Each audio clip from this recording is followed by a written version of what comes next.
हमने मेटल्स पढ़ लिया, मेटल की फिजिकल प्रॉपर्टीज पढ़ ली, केमिकल प्रॉपर्टीज पढ़ ली। एक छोटा सा टॉपिक और है जिसे कहते हैं एक्वा रीजिया, ये और पढ़ना। तो भाई एक्वा रीजिया हम पढ़ा रहे हैं आपको। एक्वा रीजिया होता क्या है? Freshly prepared solution. Freshly prepared solution या फ्रेशली प्रिपेयर्ड मिक्सचर होता है किसका?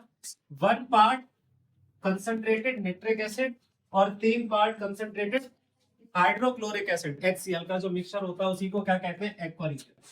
सिंपल से याद कराऊं आपको, एक्वा रीजिया क्या है सर? फ्रेशली प्रिपेयर्ड सॉल्यूशन है, याद रखिएगा। तुरंत की तुरंत बनाना है इस चीज को। एक्वा रीजिया क्या होता है सर? HNO3, कौन सा HNO3? कॉन्सेंट्रेटेड HNO3 और कॉन्सेंट्रेटेड HCl, किस रेशियो में? 1:3 रेशियो में। बस इतना है। जैसे ही आप कंसंट्रेटेड दोनों चीजों को तुरंत मिक्स करते हैं, बनता है क्या? Aqua regia. एक्वा रीजिया की खासियत क्या है sir? It can dissolve noble metals. वो मेटल्स जो एसिड में नहीं भी डिसॉल्व होते, गलते नहीं है, उन्हें भी ये डिसॉल्व कर लेता है, जैसे कि प्लेटिनम और गोल्ड।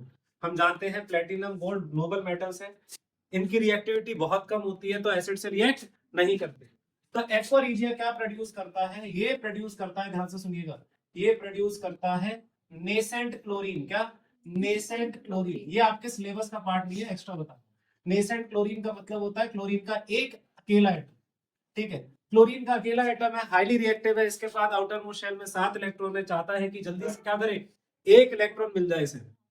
तो ये बना रहा है नेसेंट क्लोरीन, और ये नेसेंट क्लोरीन तुरंत रिएक्ट करता है गोल्ड या प्लेटिनम के साथ और उनके कंपाउंड फॉर्म कर देता है, ठीक है?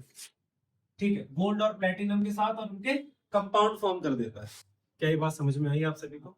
ठीक, एक्वा रीजिया हमने समझ लिया। इसके बाद टॉपिक क्या है हमारे पास? Non metals. नॉन मेटल्स वो एलिमेंट्स होते हैं जो पुअर कंडक्टर होते हैं, किसके? हीट और इलेक्ट्रिसिटी के, ठीक है? जो ना ही मेलिएबल होते हैं ना ही डक्टाइल होते हैं, जनरली ब्रिटल होते हैं। ब्रिटल मतलब जैसे ही उन पर फोर्स लगाते हो वो चूरा चूरा हो जाते हैं, टूट जाते हैं छोटे पीसेस।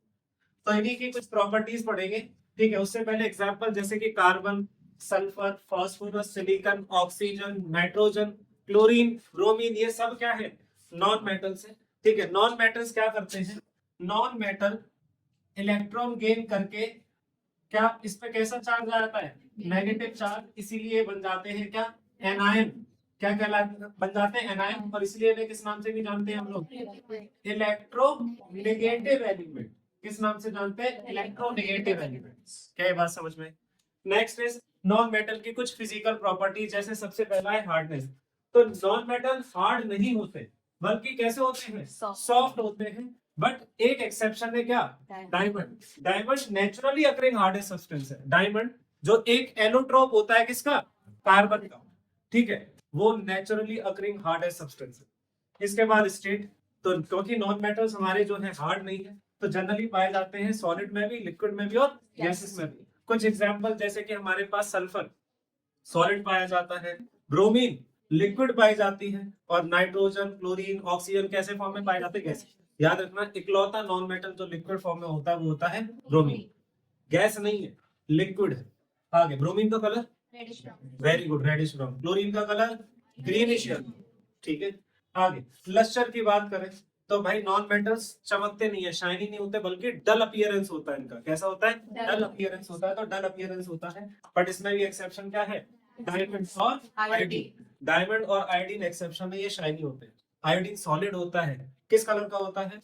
पर्पल कलर का सॉलिड है, क्रिस्टल है। आगे बात करते हैं sonority. Non metals non sonorous होते हैं। नॉन मेटल्स नॉन सोनोरस मतलब ये रिंगिंग साउंड प्रोड्यूस नहीं करते। इसके बाद है कंडक्शन। ये नॉन मेटल जो है वो बैड कंडक्टर होते हैं हीट और इलेक्ट्रिसिटी का, लेकिन इसमें ग्रेफाइट एक्सेप्शन है। Graphite is a good conductor of electricity. Reason भी बताना चाहेगा? Very good, graphite has 1 free electron, जिसकी वजह से वो इलेक्ट्रिसिटी कंडक्ट करता है। आगे इसके बाद है मेलिएबिलिटी एंड डक्टिलिटी। तो ना ही नॉन मेटल्स मेलिएबल होते हैं ना ही डक्टाइल होते हैं, बल्कि ब्रिटल होते हैं। आप उन्हें पीटोगे कि शीट्स में कन्वर्ट करने के लिए तो वो टूट और जाएंगे, चूरा चूरा हो जाएंगे। क्या ये बात समझ में आई? इसके बाद है melting and boiling point. Generally non metals have low melting and boiling point, easily vapour बन जाते हैं, उड़ जाते हैं। डेंसिटी, ज्यादातर नॉन मेटल की डेंसिटी कम होती है, कलर सबके अलग अलग होते हैं।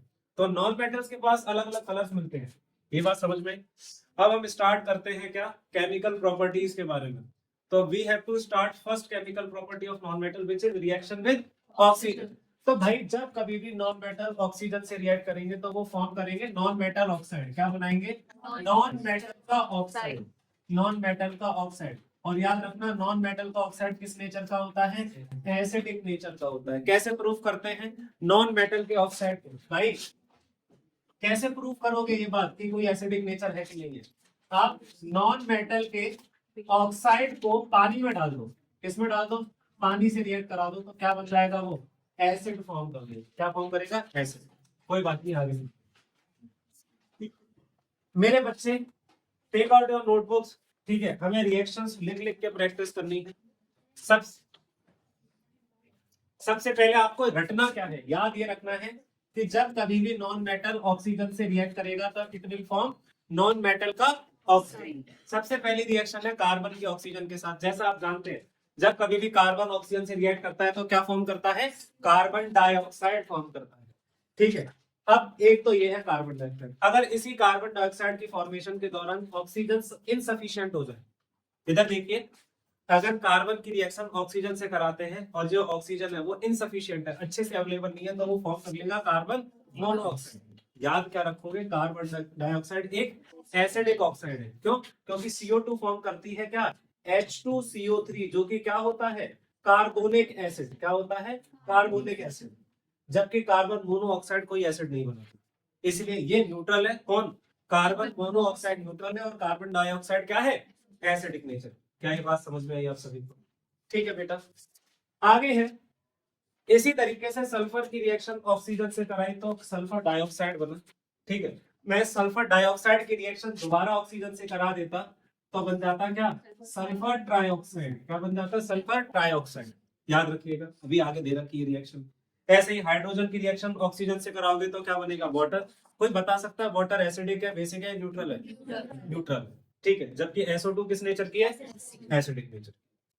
आगे अब हम नॉन मेटल के ऑक्साइड के बारे में पढ़ेंगे।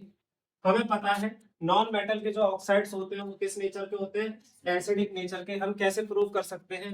नॉन मेटल के ऑक्साइड को पानी में डाल दो, क्या बन जाएगा? एसिड। जैसे यहाँ पे कार्बन डाइऑक्साइड, मैंने कहा था लास्ट रिएक्शन में कि कार्बन डाइऑक्साइड एसिडिक नेचर का क्यों है? जब CO2 को पानी में डालते हैं या घोलते हैं, डिसॉल्व करते हैं, तो क्या बनता है? H2CO3, जो कि क्या है? Carbonic acid. अब यही क्वेश्चन आपसे पूछा जा रहा है कि कार्बोनिक एसिड जो होता है वो स्ट्रॉन्ग होता है या वीक एसिड होता है? वीक एसिड है। मैंने जब पढ़ाया था तो बताया था इकलौता मिनरल एसिड है जो वीक होता है। आगे इसके बाद सल्फर के डाइऑक्साइड को पानी में डिसॉल्व करते हैं तो क्या बनना है? H2SO3। याद रखना एक ऑक्सीजन बढ़ जाता है, H2SO4 मत लिखिएगा, एक ऑक्सीजन बढ़ेगा तो H2SO3। ये होता है सल्फ्यूरस एसिड। लेकिन इसी को SO2 को पहले ऑक्सीजन से रिएक्ट करके क्या बनाते हैं? SO3। फिर इस SO3 को अगर मैं पानी में डिसॉल्व करता, वाटर में डिसॉल्व करता, तो बनता क्या? H2SO4 which is what? Sulphuric acid. इसे कहते हैं सल्फ्यूरिक एसिड। तो याद रखिएगा सल्फ्यूरस अलग है और सल्फ्यूरिक अलग है। आगे बढ़ते हैं दोस्त, इसके बाद है हमारे पास रिएक्शन, और next reaction is reaction of non metal with water. Generally आपको बता दें नॉन मेटल कभी भी रिएक्ट नहीं करते, किसके साथ? वाटर के साथ या फिर स्टीम के साथ, वो रिएक्ट ही नहीं करते हैं। मेटल अभी हमने पढ़ा था, मेटल रिएक्ट करता है वाटर के साथ, पर नॉन मेटल रिएक्ट नहीं करते। ऐसी नेक्स्ट है नॉन मेटल की रिएक्शन डाइल्यूट एसिड के साथ, तो नॉन मेटल डाइल्यूट एसिड से भी रिएक्ट नहीं करते। फिर है reaction of non metal with salt solution. ये वही है जैसे कल हमने पढ़ा था, ठीक है? अगर मैं किसी नॉन मेटल की रिएक्शन कराता हूं किसके साथ? सॉल्ट ऑफ, मान लो नॉन मेटल है, अनदर नॉन मेटल, क्या? अनदर नॉन मेटल किसी दूसरे नॉन मेटल के सॉल्ट के साथ, तो क्या होगा? डिस्प्लेसमेंट रिएक्शन होगी। क्या होगी? अगर ये नॉन मेटल ज्यादा रिएक्टिव है इस नॉन मेटल से तो उसको हटा देगा। एग्जाम्पल से समझते हैं, जैसे मान लीजिए मैं क्लोरीन की रिएक्शन कराता हूं, किससे? NaBr से। यहाँ पे क्लोरीन क्या है? नॉन मेटल, और वो रिएक्ट कर रहा है ब्रोमीन के सॉल्ट से। ब्रोमीन भी क्या है? Non metal. अब मुझे पता है और आई होप आपको भी पता होगा, क्या पता होगा? कि sir chlorine is more reactive than bromine. Chlorine is more reactive than bromine, तो क्लोरीन ब्रोमीन को डिस्प्लेस कर देगा, उसकी जगह ले लेगा, और क्या फॉर्म कर देगा? सर NaCl, और जब उसे हटा देगा तो वो क्या बन जाएगा Br, क्योंकि ब्रोमीन डायटोमिक गैस होती है, अकेले एग्जिस्ट कर नहीं सकती, तो वो Br2 फॉर्म कर लेगी, बाद में से बैलेंस करते हैं। तो ये कुछ और नई रिएक्शन नहीं है, कल जो हमने पढ़ी थी वो मेटल्स की डिस्प्लेसमेंट थी, ये किसकी है? नॉन मेटल्स की डिस्प्लेसमेंट है, कि more reactive non metal displaces less reactive non metals, बस वही चीज है। आगे बढ़ते हैं, ठीक है। इसके बाद reaction of non metal with chlorine, जब कभी भी कोई नॉन मेटल क्लोरीन से रिएक्ट करता है तो क्या बनता है? नॉन मेटल का क्लोराइड, जैसे कि H2 की रिएक्शन HCl से तो क्या बनेगा? मैं गलत बोल गया, H2 की रिएक्शन Cl2 से तो क्या बनेगा? HCl, ठीक है। फास्फोरस की रिएक्शन क्लोरीन से क्या बनेगा? फास्फोरस ट्राइक्लोराइड PCl, बस लिख के याद करना। आगे है नॉन मेटल की रिएक्शन किसके साथ? हाइड्रोजन के साथ, ठीक है। जब कभी भी किसी नॉन मेटल की रिएक्शन हाइड्रोजन से कराते हैं तो क्या बनता है? नॉन मेटल का हाइड्राइड बनता है। क्या बनता है? हाइड्राइड, ठीक है। तो जैसे इसमें दे रखा है हाइड्रोजन गैस की रिएक्शन सल्फर से कराओगे तो क्या बनेगा? Hydrogen sulphide. नाइट्रोजन गैस की रिएक्शन हाइड्रोजन से कराओगे तो क्या बनती है? अमोनिया NH3, ठीक है।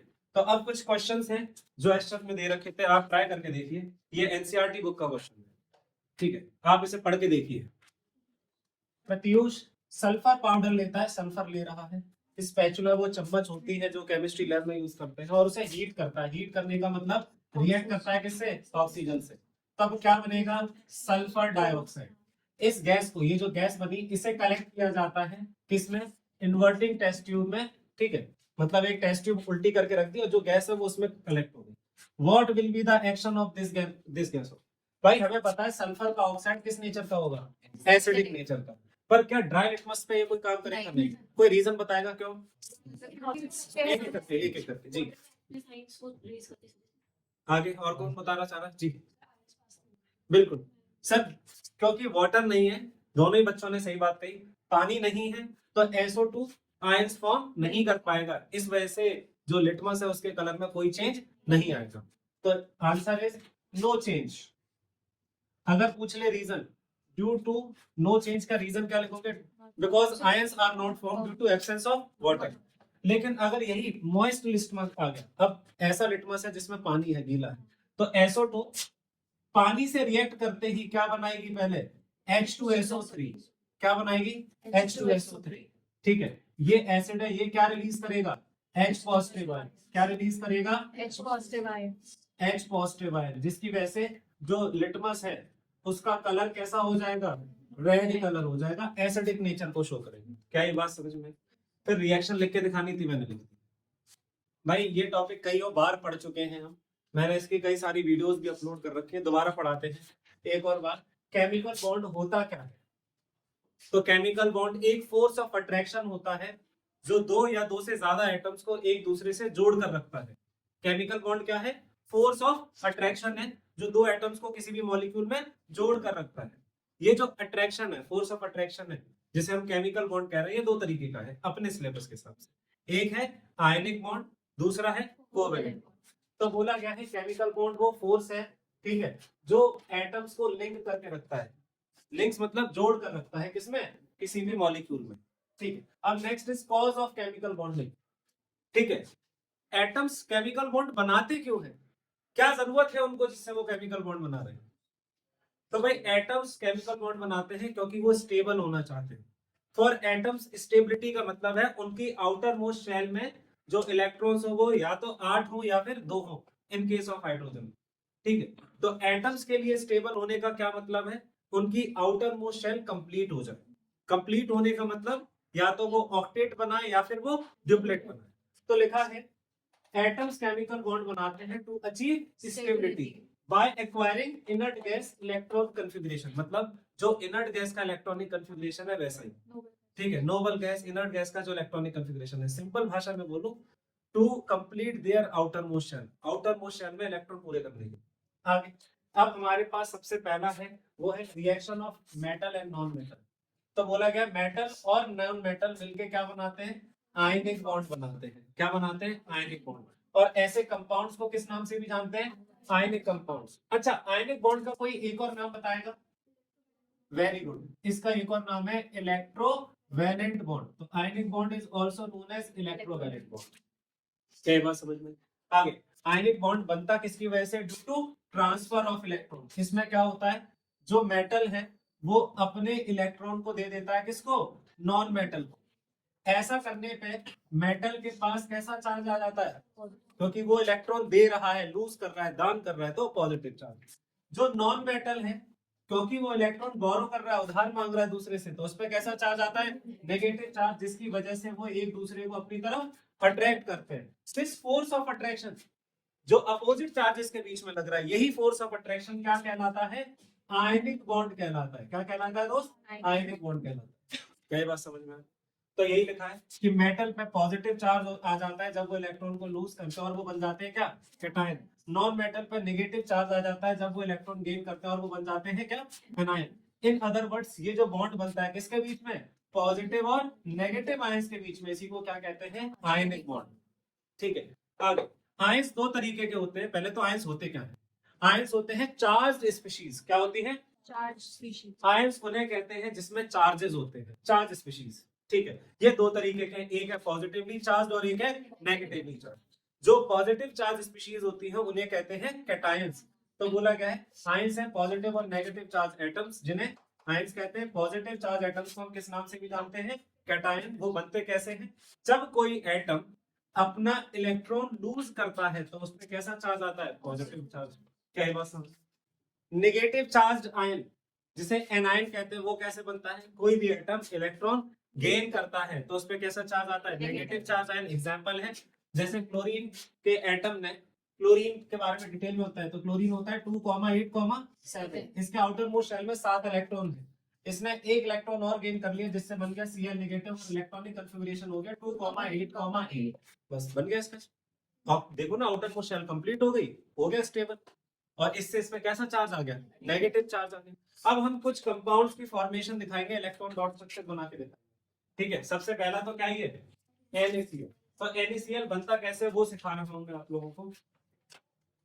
भाई मेरे, हम पढ़ रहे हैं क्या, फॉर्मेशन ऑफ NaCl। NaCl बना है दो एटम से, एक Na जिसका एटॉमिक नंबर होता है 11, इलेक्ट्रॉनिक कॉन्फ़िगरेशन है 2,8,1, और किससे बना है, क्लोरीन जिसका एटॉमिक नंबर है 17, इलेक्ट्रॉनिक कॉन्फ़िगरेशन 2,8,7। इसके आउटर मोस्ट शेल में कितने इलेक्ट्रॉन है, 7। अब मेरे भाई, सोडियम जिसके आउटर मोस्ट शेल में 1 इलेक्ट्रॉन, क्लोरीन जिसके आउटर मोस्ट शेल में 7 इलेक्ट्रॉन। ठीक है, सोडियम क्या करता है, अपना 1 इलेक्ट्रॉन दे देता है किसे, क्लोरीन को, जिससे सोडियम पे आ जाता है क्या, पॉजिटिव चार्ज। याद रखिएगा, इसे स्क्वायर ब्रैकेट के बाहर लिखिएगा।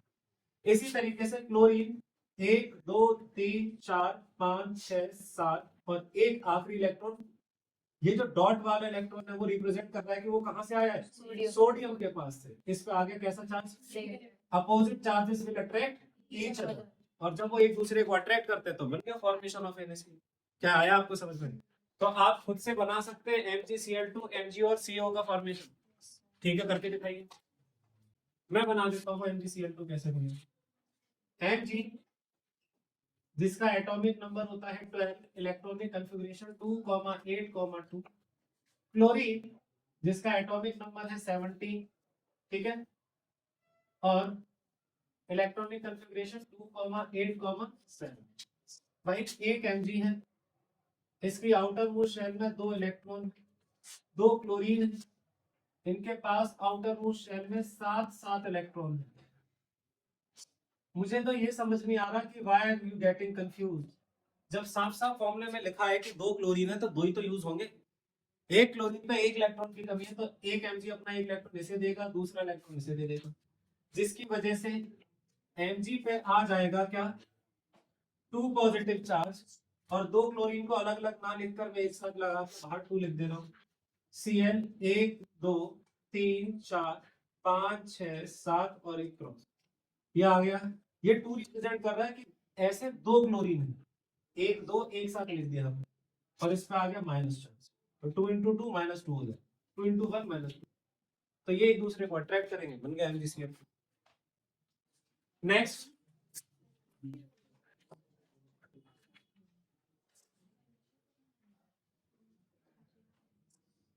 मैग्नीशियम ऑक्साइड ड्रॉ करके दिखाता हूँ मैं आपको एक बार। भाई जो बच्चे नहीं कर पा रहे, देखिए कि उन्हें किस चीज में दिक्कत आ रही है। जिस चीज में दिक्कत आ रही है मुझे बताइए, मैं आपकी मदद करूंगा। ऑक्सीजन का एटॉमिक नंबर 8 है तो इलेक्ट्रॉनिक कॉन्फ़िगरेशन हो गया 2,6। मैग्नीशियम जिसके आउटर मोस्ट शेल में 2 इलेक्ट्रॉन है, ऑक्सीजन जिसके आउटर मोस्ट शेल में कितने इलेक्ट्रॉन है दोस्त? 6 इलेक्ट्रॉन है, 1 2 3 4 5। ठीक है, एक इधर एक। ऐसा करने से Mg के पास आ गया क्या? 2 पॉजिटिव चार्ज। ऑक्सीजन के पास आ गया 2 नेगेटिव चार्ज। और ये एक दूसरे को क्या करेंगे? अट्रैक्ट करेंगे, बन गया MgO। कितना आसान। सिमिलरली CaO भी ऐसे ही होगा। ठीक है, कोई बच्चा ऐसा तो नहीं जो MgO देख रहा हो ये बना रहा हो। भाई एग्जाम में छपे छपाए क्वेश्चन आएंगे यही, तो इसके लिए प्रैक्टिस हो गया ना MgO। आगे CaO और दिखा दे तो भाई CaO कैसे ड्रॉ करेंगे? कैल्शियम जिसका एटॉमिक नंबर है 20, इलेक्ट्रॉनिक कॉन्फ़िगरेशन है 2,8,8,2। कैल्शियम की आउटर मोस्ट शेल में 2 इलेक्ट्रॉन, तो भाई वो दोनों इलेक्ट्रॉन दे देगा ऑक्सीजन को जिससे बन जाएगी। बस सब सेम। ठीक है ना, आगे बढ़ते हैं। अब हम पढ़ेंगे क्या topic? Properties of ionic compound. बहुत पूछा जाता है ये रिवॉर्ड। ठीक है, तो आयनिक कंपाउंड की कुछ प्रॉपर्टीज डायरेक्ट नहीं याद रखिएगा। सीबीएसई ने क्या कहा है कि they will ask 50% competency based question. मतलब कॉम्पिटेंसी बेस्ड का मतलब ये नहीं होता कि थ्योरी पूछ ली, वो थ्योरी पे बेस्ड कुछ कहानी बनाएंगे और उसका एप्लीकेशन पूछेंगे कि आपको इस कंपाउंड के बारे में जो आपने पढ़ा है वो सिर्फ रटा है या समझा है। क्या ये बात समझ में आ गया? समझा हुआ होना चाहिए तभी नंबर आएंगे।